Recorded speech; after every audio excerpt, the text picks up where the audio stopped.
Hoje, neste ciclo de conversas com os candidatos à presidência da Câmara Municipal de Barcelos, tenho comigo a candidata Maria de Salmeiro, independente pelo movimento Pensar, Ouvir e Reagir, não é assim? Sim. E quero começar por perguntar, primeiro, obrigada por estar aqui comigo hoje. As pessoas aqui de Barcelos conhecem-na pela sua atividade autárquica, mas quem é a pessoa por trás da política, não é? Quem foi a jovem, quem foi a adolescente? Isso era uma história muito longa. Então, resumidamente. Era uma história muito longa, mas eu gosto de histórias longas sobre propiciar isso. Mas olha, eu sempre fui, desde muito jovem, sempre fui uma jovem atenta. Sempre atenta às atitudes dos outros, às coisas, àquilo que faziam na política. Adorava na televisão, adorava ver congressos de partidos, mas nunca me filiei em nenhum partido. Cheguei a envolver-me um bocadinho quando era miúda, porque o meu pai, naquele tempo, a seguir ao 25 de Abril, também andou a colar alguns cartazes, naquela altura em que andavam de noite, assim, um bocado às escondidas. Pronto, e eu, na altura, acompanhei-o algumas vezes, mas a minha juventude foi um bocadinho uma pessoa atenta àquilo, ao mundo em si, àquilo que se passava. Observadora. Observadora, não é? Sim.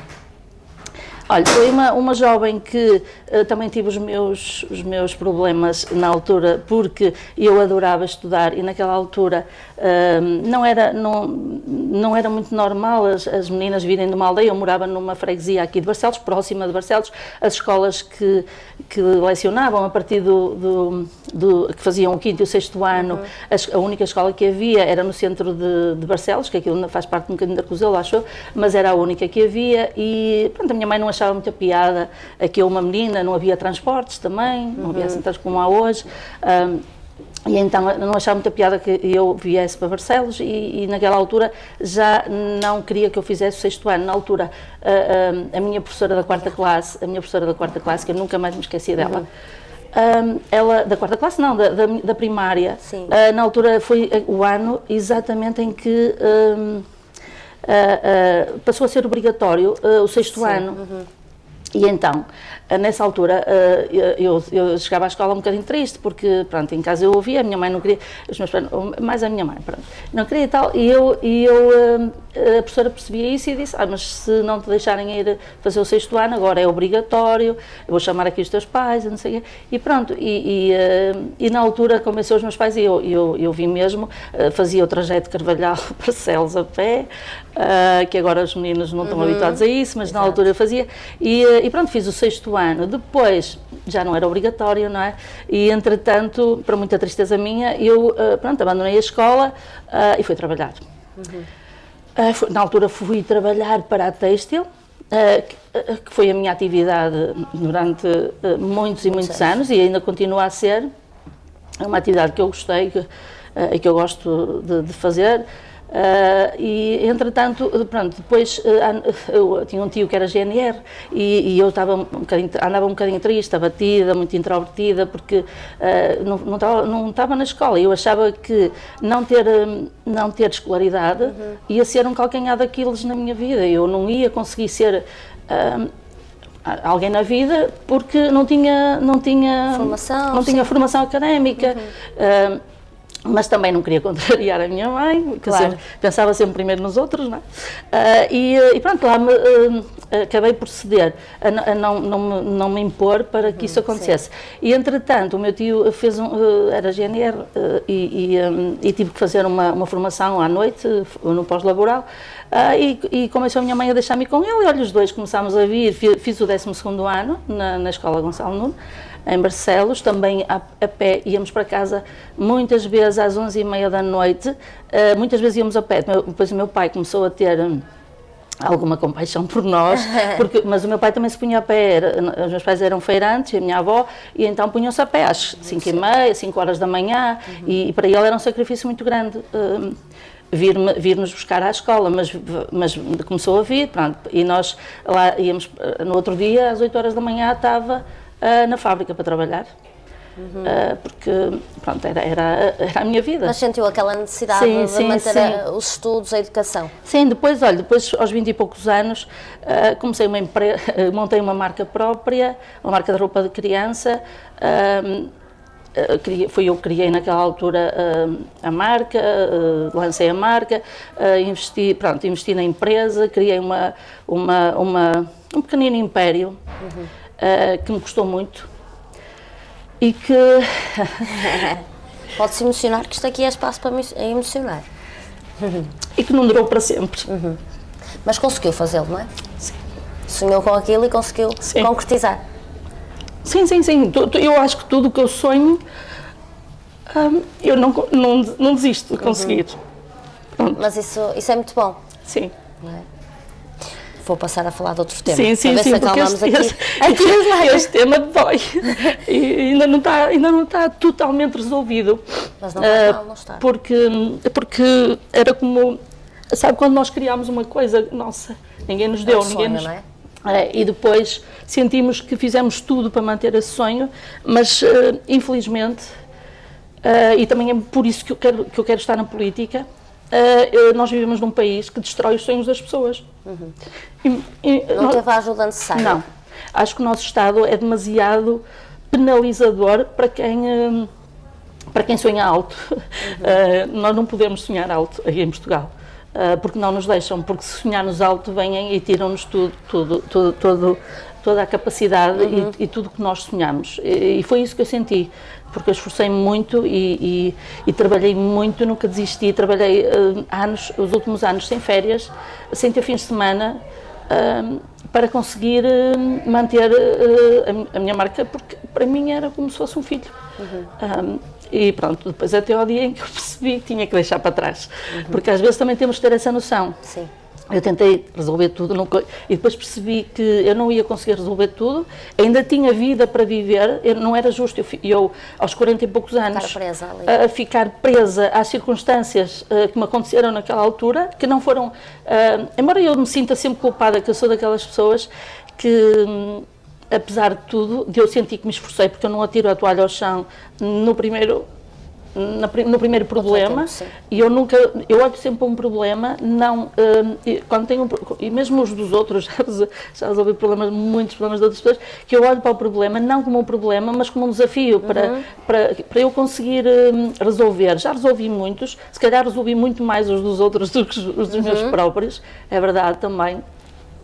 Mas não faz mal, eu fico feliz também quando consigo, para mim é um desafio, não sei, é uma coisa que eu não consigo perceber muito bem, mas para mim é uma satisfação enorme quando eu tenho um desafio na mão, um problema para resolver, até de outra pessoa, e eu consigo resolver esse problema.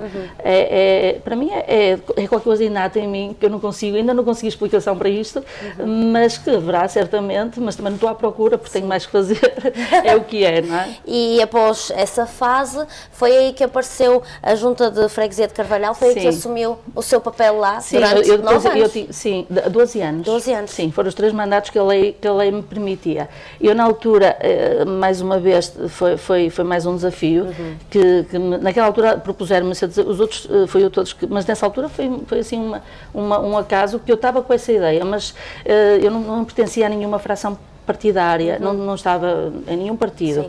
E também não me revia, eu gostava de ver gostava de apreciar aquilo que os outros faziam na política, mas eu não me revia em muitas na forma. Não, eu tinha eu acho que eu criei uma ideologia própria, uma ideologia minha, e então aquelas ideologias não me diziam assim muito, principalmente, eu vou-lhe dizer, o facto de, na política, as pessoas defenderem mais a ideologia do que as pessoas. E eu nunca consegui. Então, nessa altura, eu fui para a Associação de Pais, a escola de Carvalhal tinha imensas carências, carências básicas de, sei lá, vou-lhe dizer, papel, casas de banho em condições. Nós, na altura, tínhamos lá os filhos e tínhamos que levar, inclusive havia uma escola que estava com buracos e havia ratos, e a escola antiga, pronto. E eu, na altura, comecei-me a envolver, na altura formámos, eu e outras pessoas, uma comissão instaladora, criámos a Associação de Pais, que não havia na altura. Depois, entretanto, abrimos a cantina, andámos a angariar fundos para conseguir criar a cantina e, entretanto, eu comecei como vogal. E depois, entretanto, viram em mim que eu tinha capacidade e eu fui para apresentar a Associação de Pais. E naquela altura que eu já tinha um bocadinho mais de poder, que era presidente, já era eu a decidir, comecei a procurar a Junta de Freguesia, porque eu acho que o poder político tem uma obrigação muito grande com a educação, devia ter essa preocupação e não tem, porque para mim a educação é a base de uma sociedade, para todo nível, não estou só a falar da educação de saber ler e escrever. E então eu ia muitas vezes à Junta de Freguesia, na altura, e pedia algumas coisas, às vezes básicas, que nós já tínhamos conseguido coisas muito maiores, a fazer peditórios pela freguesia, a pedir ajuda aos cidadãos, mas coisas básicas, e a frase que eu mais ouvia na altura era: não tenho dinheiro, não há dinheiro, não há dinheiro. Eu disse, mas eu chegava à casa muitas vezes assim um bocadinho indignada e falava sozinha, às vezes com as paredes, e dizia, mas eu um dia, eu vou para lá e um dia eu vou provar que há dinheiro, eu vou provar que não é falta de dinheiro. E pronto, e foi isso que eu fiz. Na altura foi lançado um desafio do CDS, CDS-PP, em Barcelos, que não, era um partido que não tinha praticamente candidatos às juntas, não é? E eu disse que sim, logo, à partida, porque eu acho que eu estava só à espera de um clique.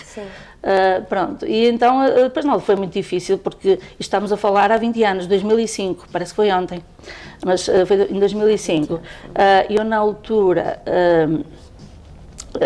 propus-me logo a dizer que sim, só que foi muito difícil fazer a lista, porque para além de eu ser mulher, naquela altura ainda mais do que agora, mas agora também, porque eu acho, as mentalidades dos homens ainda não se alteraram muito a este nível, embora queiram fazer parecer isso, mas é só parecer.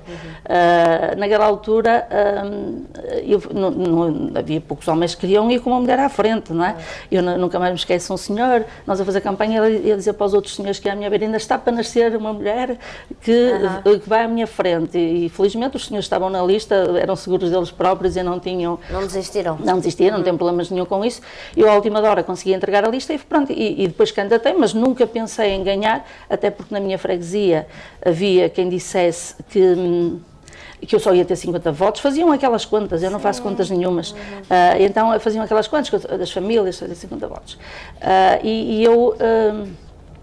se não faz mal, tenho eu os votos que tiver, eu vou fazer a minha parte, é o que eu estou a fazer agora, eu vou fazer a minha parte, vou-me propor, se as pessoas acharem que eu sou capaz, se as pessoas acharem que eu tenho valor, tudo bem, se não eu vou ficar na oposição, se eu tiver votos vou ficar na oposição, e já vou também aí cumprir uma missão, e depois logo se vê.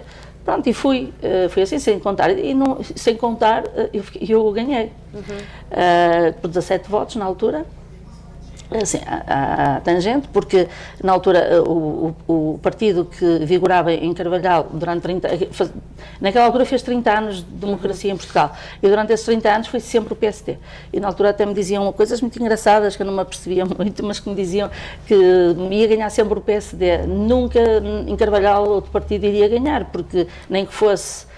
Eu vou utilizar mesmo o calão, nem que fosse um burro com umas orelhas, ia ser o PSD a ganhar. Eu disse, isso não pode ser, eu não acreditava naquilo, as pessoas Quis não fazer podem... a diferença. Eu digo isso às pessoas agora, eu encontrei pessoas, quando andei a pedir assinaturas, encontrei pessoas muito agarradas à sigla partidária, aos dogmas partidários, e eu não vou mudar, eu disse, e às vezes perguntava-lhe, mas nós também temos que ter visão, e eu acho bem, é muito, e por exemplo, a lealdade partidária é uma coisa que eu gosto, e eu fui leal ao partido onde estive durante 12 anos, fui sempre leal.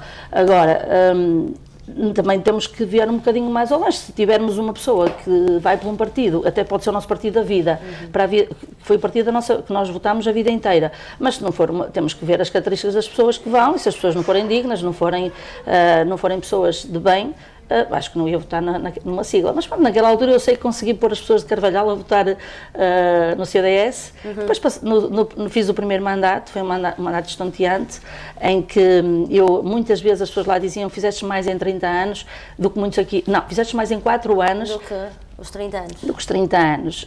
Eu ficava toda feliz, mas também eu vivi para aquilo, eu dei tudo o que tinha, e as pessoas que estavam comigo, que foram também muito generosas e que trabalharam incansavelmente para conseguir aquilo que conseguimos na freguesia. Pronto, melhorei a escola, hoje em dia tenho o orgulho de ter em Carvalhal a melhor escola básica do Concelho de Barcelos, e eu já nem sequer vou ser pretenciosa a dizer que é do país, mas pronto, mas é de certeza absoluta a melhor escola, embora já perdeu algumas qualidades, infelizmente, pelo poder político que começou a seguir. Não foi com o passar do tempo, foi com o poder político que entrou a seguir. Já perdeu algumas características que eu implementei lá e que entretanto terminaram. E agora vai com a mesma vontade de candidatar-se à Câmara Municipal de Barcelos. Sim, é sempre com esta vontade. Eu não vou nunca perder este espírito, porque eu depois, durante 8 anos, saí da política, eu depois saí por limitação de mandatos. Entretanto, afastei-me completamente, refiz a minha vida, porque entretanto também tive um terremoto económico na minha vida, que eu tive que resolver, porque eu não gosto, como é que eu devo explicar, eu estar na política e precisar da política para viver, não é ia tirar todo o prazer que eu tenho de exercer um cargo político. E então eu preferi sair, acalmar, tratar da minha vida, voltar a renascer das cinzas, como eu costumo dizer, e agora estou de volta porque acho que é este o momento. E eu ainda tenho muito para dar a este conselho. Quais são os seus pilares agora? Pilares em que sentido? Aqui na parte política, as áreas em que acha que realmente é preciso mexer? São as áreas básicas da vida das pessoas, sabe? Eu acho que os políticos fazem muito política a pensar em coisas supérfluas, em coisas que não são tão úteis, são úteis às pessoas, não estou a tirar a utilidade algumas nem por isso, não é? Mas não quero dizer que todas as obras de grande dimensão sejam inúteis, mas eu acho que mais do que isso, eu acho que nós precisamos de políticos que eu quero trazer à política empatia, aquela coisa de nós sabermos que temos a vida de pessoas nas nossas mãos e que as decisões que tomamos vão ter impacto nessas vidas. E eu, se for um impacto, eu quero causar um bom impacto na vida das pessoas. Não quero vir para a política para ser um problema, para criar problemas às pessoas, que é isso que eu acho que fazem muitos políticos. Eu quero devolver a democracia a Barcelos, por exemplo, porque eu acho que os políticos enchem muito a boca, fazem dizem coisas extraordinárias sobre democracia, mas na prática não praticam a democracia. Eu acho que os nossos políticos, e eu não estou aqui a falar de pessoas, eu estou a falar de sistema, ok? Estou a falar do sistema, não me interessa quem são, porque por aquilo que eu apreciei são todos iguais. Houve alturas em que eu conheci pessoas que eu achava que ia ser diferentes e eu até estava a pensar, esta pessoa vai ser diferente, e depois tinha uma desilusão enorme, porque quando atingiam o poder, estavam na oposição, diziam uma coisa, mas quando atingiam o poder fizeram igual ou pior do que aqueles que lá estavam. Isso para mim é uma tremenda desilusão e vai contra tudo o que eu acho da política. Daí eu acho que sou a cidadã, como qualquer cidadão de Barcelos, que quer exercer um cargo político. Eu lembro-me de ter um senhor que foi Presidente da Câmara aqui durante uns anos, e nem sequer vou tecer comentários, porque não quero falar de pessoas, eu estou a falar de atitudes, que uma vez numa reunião, a única reunião pessoal que eu tive com ele me disse assim cara a cara, tenha cuidado porque a senhora não é política. Eu já percebi que a senhora não é política, eu já estava na política há 8 anos, já ia fazer 8 anos, a senhora não é política, mas tenha cuidado porque isso pode ser perigoso para si. E eu disse assim, mas primeiro foi um elogio, porque estar na política durante 8 anos já naquela altura e não ser considerada política, dado o perfil e as coisas que os cidadãos acham dos políticos, para mim foi uma honra dizer aquilo, mas fiquei assim a pensar, mas é perigoso porquê, não é?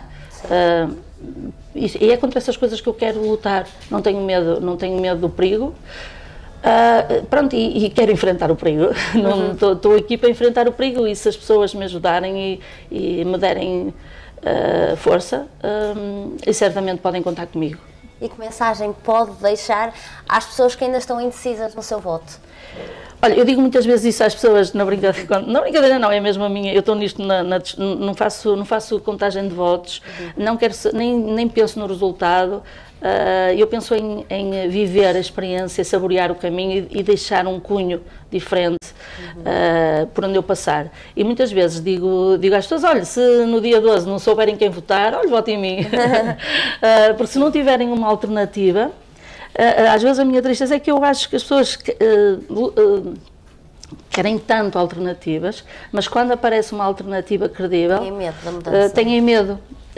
E eu queria dizer aos barcelenses: não tenham medo, porque como toda a gente sabe na minha vida, quem me conhece, e felizmente muita gente em Barcelos me conhece, tanto a nível, nem tudo na minha vida correu bem, mas eu fui sempre uma pessoa que dei a cara, que enfrentei os problemas, que não virei a cara à luta, e não tenham medo de mudar, e de mudar não tenham medo que digam: mas ela não tem, eu não tenho nenhum curso académico, e com todo respeito por quem os tem, mas tenho, eu acho que na minha infância, na minha juventude, quando eu, é irónico isto, mas eu penso muitas vezes nisso, quando eu sofri por não poder ir para fazer o secundário, no secundário ainda fiz, mas ir para a universidade, e eu, por não conseguir, eu acho que qualquer coisa em mim fez com que eu transformasse a vida numa universidade, porque depois todos os desafios que me apareceram na vida... São as vivências, não é? Sim, todos os desafios que me apareceram na vida, mais difíceis, menos difíceis, às vezes os quase impossíveis, eu abracei-os todos, porque nunca tive medo também. Olha, é uma coisa que eu não tenho medo de perder, ou de não ganhar. Perder eu nunca perco. Eu acho que nunca perdi na vida, porque as coisas que eu fiz, eu tirei sempre algum proveito disso. Algum proveito em termos... Dificilmente deve haver uma pessoa, principalmente uma mulher, e peço desculpa, e há muitas mulheres com muitas vivências, e aliás, é essa vivência que eu tenho, que eu queria passar também para outras mulheres. Eu não quero que as mulheres, e isso acontece muitas vezes na minha vida, muitas vezes eu sou uma pessoa muito solitária, e às vezes fico triste, porque... mas porquê? Porque as pessoas parece que têm algum receio, especialmente as mulheres. Eu se abrir um caminho, eu não quero o caminho só para mim. Eu quero que esse caminho outras pessoas venham e usufruam dele e aprendam e tirem daí dividendos, percebe? Não me importa nada, é para isso que eu, sei lá, às vezes eu penso, é para isso que eu vim ao mundo, para abrir caminhos. E para abraçar os outros. Sim. Obrigada.